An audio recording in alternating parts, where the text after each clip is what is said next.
Jaigaon development authority में बड़ा भ्रष्टाचार, इंजीनियर की जमानत याचिका खारिज, गिरफ्तारी का आदेश। नमस्कार दर्शकों, जयगांव डेवलपमेंट अथॉरिटी में बड़े पैमाने पर पैसों के गड़बड़ी का बड़ा मामला सामने आया है। इस मामले में जेडीए के असिस्टेंट इंजीनियर पार्थ सारथी दास को निलंबित कर दिया गया था। उन पर आरोप है कि उन्होंने उचित टेंडर प्रक्रिया का पालन किए बिना अपनी पत्नी को काम दिया और संस्था की 28 महत्वपूर्ण फाइलें नष्ट कर दी। इसके अलावा उन पर बिना किसी काम के कई लाख रुपए के बिल पास करने और करोड़ों रुपए के प्रोजेक्ट बिना टेंडर के देने का भी आरोप है। इस मामले में आरोपी इंजीनियर ने हाई कोर्ट में जमानत की अर्जी दाखिल की थी और जेडीए के चेयरमैन गंगा प्रसाद शर्मा व जिला मजिस्ट्रेट के खिलाफ शिकायत की थी। उन्होंने अंतरिम जमानत की मांग की थी, लेकिन जलपाईगुड़ी सर्किट बेंच के न्यायमूर्ति तपव्रत चक्रवर्ती और न्यायमूर्ति प्रोसेनजीत विश्वास की खंडपीठ ने उनकी याचिका खारिज कर दी। साथ ही जयगांव पुलिस को उन्हें गिरफ्तार करने का आदेश दिया गया। जयगांव डेवलपमेंट अथॉरिटी की अंदरूनी फाइनेंशियल गड़बड़ी पहले ही उजागर हो चुकी थी। 2024 में यह मामला तब सामने आया जब जयगांव डेवलपमेंट अथॉरिटी के अध्यक्ष गंगा प्रसाद शर्मा ने जिला मजिस्ट्रेट को इसकी जानकारी दी। उनकी लिखित शिकायत पर पुलिस ने जांच शुरू की। जांच में पता चला कि वित्तीय वर्ष 2021, 22 और 23 के दौरान एक विशिष्ट कंपनी को बिना टेंडर प्रक्रिया के 28 परियोजनाओं के लिए करोड़ों रुपए के ठेके दिए गए थे। इसके अलावा अलीपुरद्वार में एक ठेकेदार कंपनी के नाम पर बिना कोई काम किए ही लाखों रुपए का बिल पास कर दिया गया था। पिछले साल दिसंबर में जेडीए कार्यालय से कई महत्वपूर्ण फाइलें गायब होने की जानकारी सामने आई थी, जिसके बाद जेडीए की ओर से जयगांव थाना में शिकायत दर्ज कराई गई थी। इस मामले में निलंबित इंजीनियर पार्थ सारथी दास पर आरोप है, क्योंकि फाइलों की जिम्मेदारी उन्हीं के पास थी। जेडीए चेयरमैन गंगा प्रसाद शर्मा ने बताया कि जयगांव के भक्त चौपटी सड़क निर्माण कार्य बिना टेंडर के दिए जाने का भी उन पर आरोप था, जो साबित होने के बाद उन्हें निलंबित कर दिया गया था। जेडीए सूत्रों के अनुसार कुल 20 कागजी फाइलें और कंप्यूटर दस्तावेज गायब हैं, जो कंप्यूटर में जांच के बाद भी नहीं मिले। इस पर गंगा प्रसाद शर्मा ने बताया, हाईकोर्ट ने पूरा मामला समझकर ही फैसला दिया है। अब आरोपी को जांच में पुलिस का सहयोग करना होगा।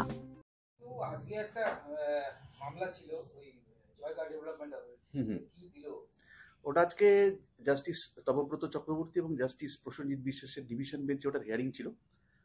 3 দিন ধরে হিয়ারিং চলছিল। আজকে ফাইনাল কনক্লুশন হলো। ওটা যেটা অ্যান্টিসিপেটরি বেল ওটা প্রেয়ার করেছিল অ্যাসিস্ট্যান্ট ইঞ্জিনিয়ার জয়গাঁ ডেভেলপমেন্ট অথরিটির পার্থ সারথী দাস, তা ওটা রিজেক্ট হয়েছে। কমপ্লেন ওটা অভিযোগ ছিল, ওটা 6/9/2024 একটা কমপ্লেন ছিল। জয়গাঁ ডেভেলপমেন্ট অথরিটির চেয়ারম্যান গঙ্গা প্রসাদ শর্মা উনি একটা করেছিলেন, কমপ্লেন করেছিলেন বিফোর আলিপুরদুয়ার ডিএম। তো তার এগেনস্টে ইনিশিয়েশনস হয় এবং তারপর কিছু ডিসক্রিপেন্সিস আসে এবং আলটিমেটলি 28 ফাইলস মিসিং। তো সেই ব্যাপারে ইন্টারভেন করে এবং সেই ব্যাপারে আউট অফ দ্যাট পরবর্তীকালে কমপ্লেন লজ হয়। সেটা হচ্ছে গিয়ে 5/12/2024 এবং পুলিশ ইনিশিয়েশনস নেয় এবং অলরেডি এটা কারাপশন ডিপার্টমেন্ট এটাকে টেক ওভার করেছিল।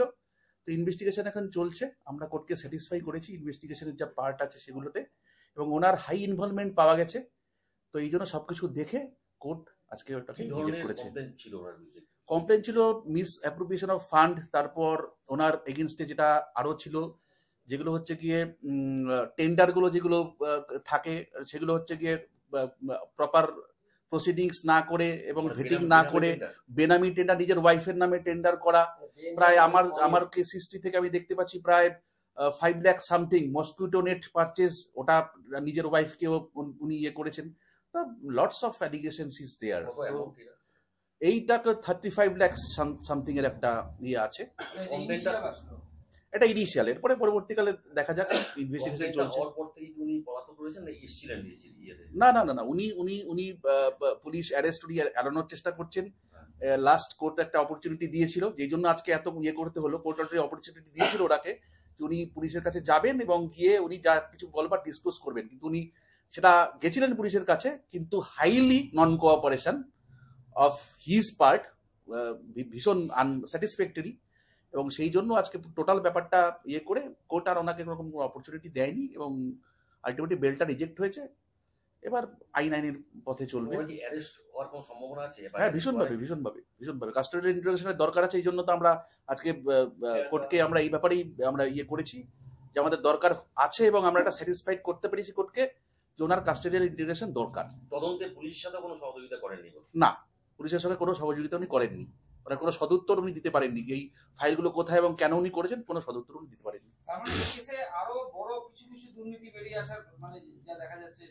হ্যাঁ, হয়তো ভবিষ্যতে তো নিশ্চয়ই আমাদের আজকে কোর্টে এগুলো নিয়ে বিয়ে হয়েছে, আর এই মুহূর্তে আমি ওই নিয়ে কিছু বলবো না, কিন্তু এটা একটা বড় একটা কনস্পিরেসি, বড় কিছু একটা তদন্ত চলবে। এর পিছনে কি আরো কোনো উচ্চপদস্থ আধিকারিক জড়িত থাকতে পারে মনে হচ্ছে? এটা তদন্তের ব্যাপার, এটা হয়তো পরবর্তীকালে যা উঠে আসবে তদন্ত থেকে আমরা সকলেই জানতে পারবো। জিডিএর টেন্ডার দুর্নীতি নিয়ে ইঞ্জিনিয়ার বিরুদ্ধে একটা আপনারা অভিযোগ করেছেন, তারপর সেই ইঞ্জিনিয়ারও হাইকোর্টে দ্বারস্থ হয়েছিল, শুনলাম উনি হাইকোর্টে হেরে গেছে, কি বিষয়টা একটু? না, ওইটা নিয়ে তো আমি নিজে কমপ্লেন করেছিলাম ওনার বিরুদ্ধে, আর ডিএমকে কমপ্লেন করেছিলাম। উনি আমাদের বিরুদ্ধে, ডিএম বা জেডি এর বিরুদ্ধে হাইকোর্টের দ্বারস্থ হয়েছিলেন, মানে ওনাকে সাসপেন্ড করা হয়েছিল ডিপার্টমেন্ট থেকে। তো এটা হাইকোর্ট এবার ওনার বেলটাকে, ইন্টারিম বেল উনি চেয়েছিলেন, সেই বেলটাকে রিজেক্ট করে দিল এবং তদন্তে সহযোগিতা করার জন্য বলেছে। কটা দুর্নীতি জড়িত ছিল? এটা কিছু ওইখানে একটা কাজ না করে কিছু বেল পেমেন্ট করা হয়েছিল, সেই ব্যাপারেই আমি কমপ্লেন করেছিলাম। এবং যখন ডিপার্টমেন্ট ওনাকে সাসপেন্ড করে তখন ওনাকে বলা হয়েছিল আপনি নিজের চার্জটা অন্য একটা ইঞ্জিনিয়ারকে দিয়ে দেন। তখন উনি চার্জ না দিয়ে অফিসের ডকুমেন্টস ফাইলগুলো সমস্ত লুকিয়ে কোথায় রেখে দিয়েছিলেন। তার এগেনস্টে জেডি থেকে একটা থানাতে এফআইআর করা হয়েছিল, তার ভিত্তিতে ইনকোয়ারি চলছে এবং হয়তো সম্ভবত ওনার বিরুদ্ধে অ্যান্টি করাপশন সেকশনগুলাও এবার লাগবে এরকম আমি শুনতে পাচ্ছি। যাই হোক, হাইকোর্ট ওনার বেলটাকে, ইন্টারিম বেলটাকে রিজেক্ট করেছে। আর আমরা জানি উনি ওনার কিছু না কিছু হলেও ইনভলভমেন্ট তো আছে, আর সেটা হাইকোর্ট খতিয়ে দেখেই বেলটা রিজেক্ট করেছে। এবার তদন্তে ওনাকে পুলিশকে সহযোগিতা করা উচিত।